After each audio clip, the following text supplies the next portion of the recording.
Welcome back to Control the Freak. Apologies for the gap in the videos. We've had internet problems, and it turns out the software that I use on the laptop needs the internet to work.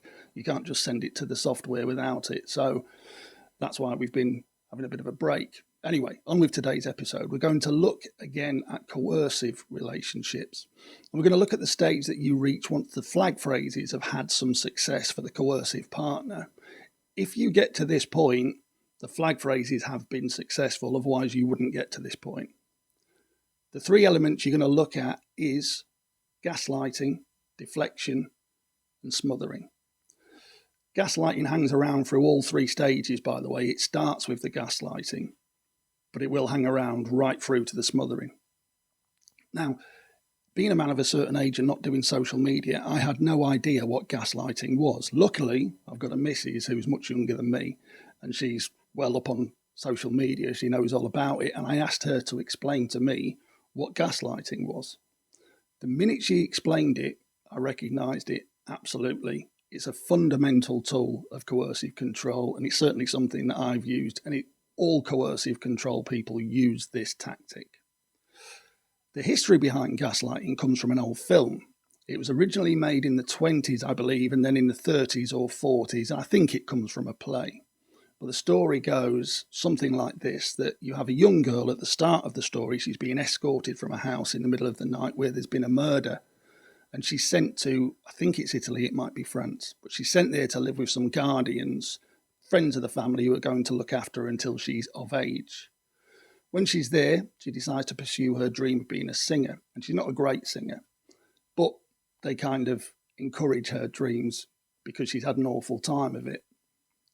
Turns out she's having a secret affair with her piano player, the guy accompanying her while she's learning to sing.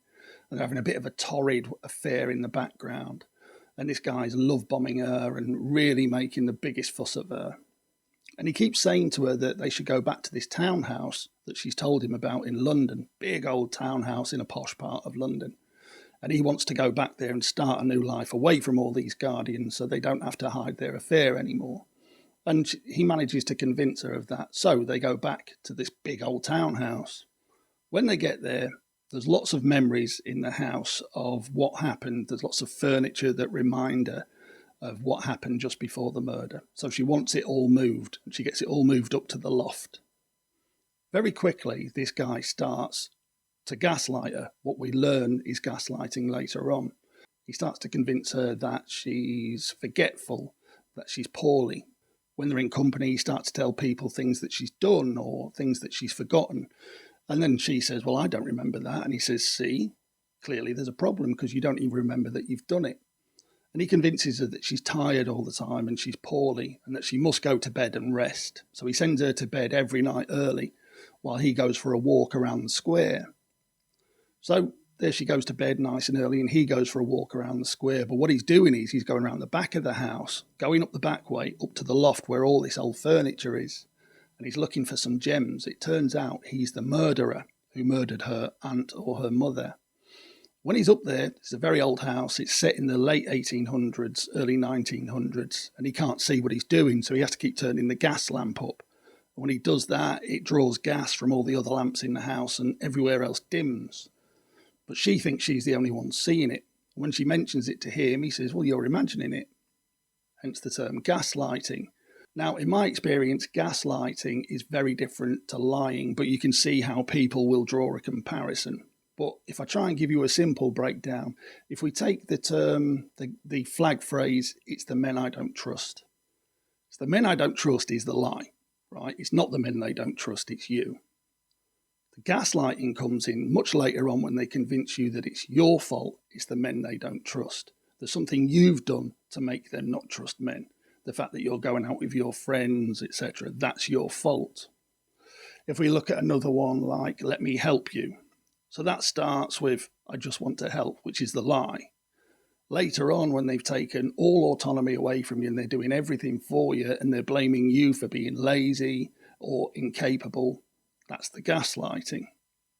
And finally, I guess if we look at, I can't believe they said that flag phrase, where they start to isolate you away from people. And then in the end, they manage to convince you that those people were right. It was always your fault. and that you're the problem for everybody. And that's how they manage to gaslight you into thinking there's something wrong with you and that they're actually a good person. I knew somebody who used a very strange version of gaslighting when he got caught having an affair. He'd managed to gaslight his missus successfully for quite a while, but she eventually caught him out in an affair. There was bang to rights, there was nothing he could deny about it. And he used the line, "I wanted to be caught." And the logic behind using this line was that he was saying to her, "I wanted to be caught so that we could fix this relationship. It was the only way to get your attention because I feel that you don't love me anymore and you're letting this relationship die." So it was kind of a cry for help. Classic one with gaslighters and coercive people, to use gaslighting to say it's because of something you've done as to why I've ended up doing this thing. If the gaslighting is successful and they carry on doing this thing, they'll start to use deflection. Now, another guy who I knew of was having multiple affairs. He was always cheating on his partner. One day he looks down in the shower and he sees a rash down there, and he realizes he's in real trouble because he knows that his actual partner is going to see this rash. So, having been successful with the gaslighting, he goes on full attack and starts to deflect onto her, asking her why he's got this rash. And she's saying, "Well, I don't know why you've got that rash." And he says, "Well, it can only have come from you because I don't cheat. If I've got a STD, it must have come from you because I would never have an affair." And for the next 3-4 weeks, he makes a life of misery going on and on about the fact that he's got this rash and that it could only have come from her. And the idea there is to plant a seed in your head that I would never do such a thing. Look how outraged I am. If I'm this outraged, how could you ever think that I would have an affair? So all of the attention is on you and you better behave. Now, this only goes so far. It's only successful so far because at some point, somebody who's having multiple affairs is going to get caught. Back to this guy with the STD. He got caught. And this is where the smothering comes in. And remember, gaslighting is lingering throughout all of this. So one night he comes in from the pub. Now, he's managed to alienate his missus to such a degree she doesn't really want to spend time with him, but she's too scared to leave him. So she's taken herself off to bed early, and she hears him come in from the pub with some friends. He comes up to check that she's in bed, well, really to check that she's in the house, because he never let her leave the house. And when he sees she's in bed, for some reason he gets changed, leaves his jeans and his shirt in a pile on the floor, changes into shorts and t-shirt and goes downstairs. She can hear him downstairs with his friends very loudly drinking. And she hears a ping, and she looks down at the floor and she can see the jeans pocket is lighting up. He's left his phone in his jeans. Curious, she reaches down and pulls his phone just slightly out of his pocket, and she sees an alert, a text message alert saying, "You have a new message on Plenty of Fish." And this is all she needs to know. She's finally caught him after all these years of gaslighting and deflection and abuse. She's got him banged to rights. Now, it's a mixture of this girl being a little bit of a detective and this other guy being a bit of a moron, that she knows how to suss out his profile. She knows that he uses the same password for everything, and she knows that he uses the same username for everything. So she goes on her own phone, logs into Plenty of Fish under those details, voila, she's into his profile, and she can see that he's been seeing multiple girls all of the time. She waits for his friends to go home, and she goes downstairs and she confronts him on it.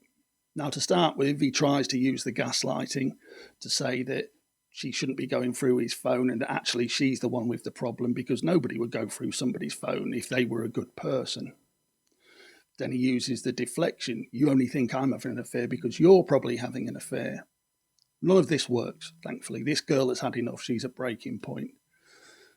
She says to him, "I know that you're having an affair. There you go. I'm on my own phone and I can see your profile. I can see the messages you've sent. I can see the videos that you've sent." And there's some pretty horrible videos on there that she had to watch as proof that he was having an affair. And he realises he's banged to rights. There's nothing he can do about it.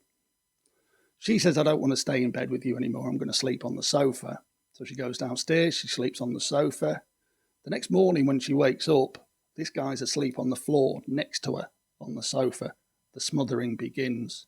He knows that she's got to step over him to leave the room, and that's going to wake him up. So as she starts to get off the sofa, he wakes up. Where you going? She's getting ready for work. He's hovering around her in the bedroom, won't let her out of his sight. She usually catches the bus to work. Not today. He makes sure he takes her to work. And when she finishes, he's there waiting in the car. And this goes on for the whole of that week. Come the Friday, he's there in the car, but he's got some bags packed. He's taking her away for a weekend. They go away to some spa for a weekend where he's continuing to love bomb her. He's really trying to turn this around and show how regretful he is. It's not working. Carries on for a couple of weeks, picking her up after work, taking her away at a weekend. If they're in anybody else's company, he tries two tactics. He tries to either convince them of his story or to convince them that he's the loving, attentive husband. But he won't let her leave the room. If she does leave the room, he's there with her. If he leaves the room, he's as quick as he can be to get back in the room to make sure that she can't say anything about him. It all comes crashing down in the end. He continued to try and gaslight her. He continued to try and deflect her. All throughout this period, he bounces between gaslighting that she's imagined it, that it's not as bad as she thinks it is, and deflecting that it's her fault that he had all of these affairs. He's a bit of a Jekyll and Hyde character throughout this. One minute he's nice and he's pleading, and the next minute it's your fault that I'm having this affair. The smothering is the real danger point, because it's at this point you can see that he's getting quite erratic, and this is very common in coercive relationships. And it's the point that you must leave, but it's also the most dangerous point for you when you try and leave, because he's desperate now. Now, I don't think this guy was going to get violent with her. He got nasty, and he called her lots of names, and he said some awful things to her to try and convince her that she was the problem, but I don't think he was going to get violent. The problem is a lot of men do at the smothering stage. I'm going to do a video on what happens when you leave. I don't want to terrify anybody. The point of all this is that you need to take notice of the flag phrase stage, because if you don't, you're going to get to this 3-phase stage, which is the gaslighting, deflection, and smothering. And if you get right through to the smothering part, it can get really bad for you. So I'm going to do an episode on how bad it can get if you don't leave at that point. Talking about the flag phrase episode, I'm going to redo that. It was very early on when I was working all of this stuff out. I didn't know how to do lighting. I just had a floodlight pointed at my face. It's not brilliant now, but it's a lot better than it was, and the microphone's much better. Editing's a lot better as well. So I'm going to redo all of that so it makes some more sense, because I think it jumps about a little bit. Anyway, hopefully that's made some sense to you. The gaslighting, deflection, smothering equation makes some sense to you, and you can get some idea how bad this can go. In the meantime, drop some stuff down here in the Twitter and what have you, and the email address. I really want to encourage the Am I the Control Freak questions. I'll make sure you stay anonymous, and I wouldn't even mention it if you don't want me to either. But I'd love to help some people. Apart from that, I'm going to leave you with the usual. Control the freak, not other people. I'll see you next time. Behave.